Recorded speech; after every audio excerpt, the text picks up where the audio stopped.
In this video, we will discuss the use of Jamboard, Google's interactive whiteboard, and improving the tutoring experience for both you and the student that you're working with. As a digital whiteboard, Jamboard allows multiple individuals in different locations to share ideas in a variety of formats. It functions as a collaborative workspace for brainstorming and teaching. The term Jamboard is also used to refer to a physical technological device that can be purchased by an institution for use in meetings or classrooms, much like a smartboard. However, this video only addresses Jamboard as a mobile application and web-based software program.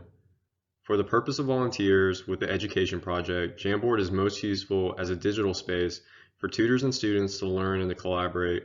In tutoring, Jamboard provides an easy way to conduct demonstrations, annotate diagrams, work through problems, and much more. Jamboard can be accessed in a variety of ways. If a tutor is using Google Meet for sessions with their tutee, Jamboard is easily found in the pop-up menu that appears when either user clicks on the vertical line of dots at the bottom right-hand corner of the browser window. Outside of Google Meet, Jamboard can be found at the web address jamboard.google.com. For mobile devices like phones or tablets, a Jamboard app is available. When first opening the application, one may have to sign in with a Google affiliated email address and password.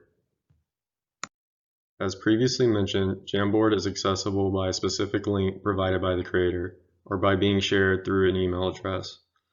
The web application is compatible with Google Chrome, Safari, and presumably other browsers. Jamboard can be accessed on a mobile device where the associated application has been downloaded, and or on a computer through a web browser. New and old Jamboard files, or jams, can be opened in a variety of ways. Previously used jams are accessible through the link which they were shared, or through Google Drive. Navigating to Jamboard through Google Meet provides the option of creating a new jam or accessing an old one. Doing this should make the appropriate link appear in the Google Meet chat window. To create a new jam from outside Google Meet, go to jamboard.google.com and click on the orange plus sign in the bottom right corner. As seen here, there's also the option of opening an old jam by double-clicking on the particular file you want to access. This screen can be organized by jam ownership or by date of last modification. Once a jam is open, a variety of functions are available to the user. For example, the application provides several options in terms of background, with the possibility of a line page, a graph paper-like setup, or uploading your own background. The clear frame function simply removes everything that has been written, drawn, or added to the jam, but it does not change the background.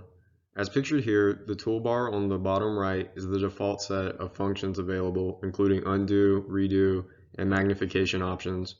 When creating a shape or text box, these functions change to provide additional options relating to color, size, and formatting. A variety of tools are available in this digital collaboration space and can be accessed through the toolbar on the right side of the jam window.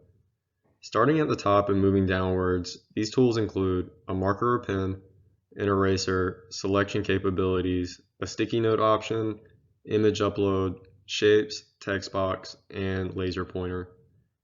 Images can be uploaded from a personal library or taken from the web via Google image search.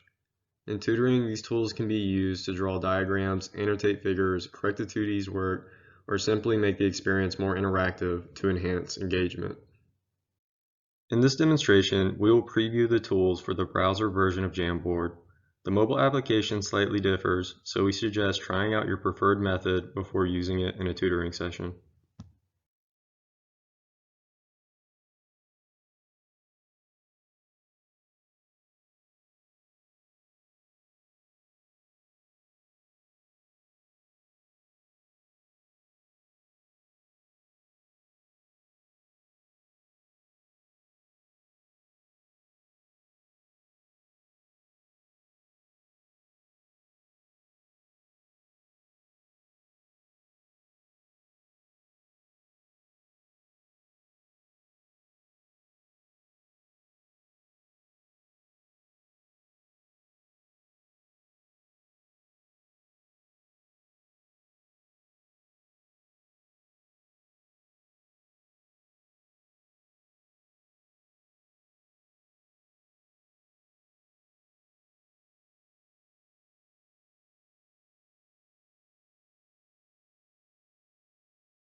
As with all applications, there are some technical challenges associated with using Jamboard. For example, writing and drawing freehand while using a mouse or trackpad can be difficult. Jamboard is easiest to use with a touchscreen and/or a stylus. Other complications may arise if the email address with which Jamboard is associated happens to also be associated with an organization, like a school system, that restricts file sharing outside of the organization's network. If using a mobile device, make sure that Jamboard app is associated with the appropriate email address. For example, if a tutor shares a jam with a particular email address, the tutee will only be able to access that jam on a mobile device when signed into Jamboard with that particular email address. Though it's more of a personal choice than a technical challenge, keeping track of multiple screens simultaneously can be distracting. Ultimately, each tutor and tutee must find the best balance of browser tabs and devices that works for them. Jamboard is just one of many available digital whiteboards and collaborative spaces. Other options include Whiteboard, FI, Twidla, AWW app, and Sketchboard.io. Each alternative has advantages and drawbacks with regard to ease of access, saving files, and the need for an account. We choose to focus on Google's Jamboard because the application and web service are easily accessible and free for anyone with a Google site associated email address. Education is the passport to the future, for tomorrow belongs to those who prepare for it today. Malcolm X. This informational instructional video was brought to you by the Education Project's Tutor Education team. We hope this tutorial provided the necessary information for the employment of Jamboard in your tutoring sessions. Thank you.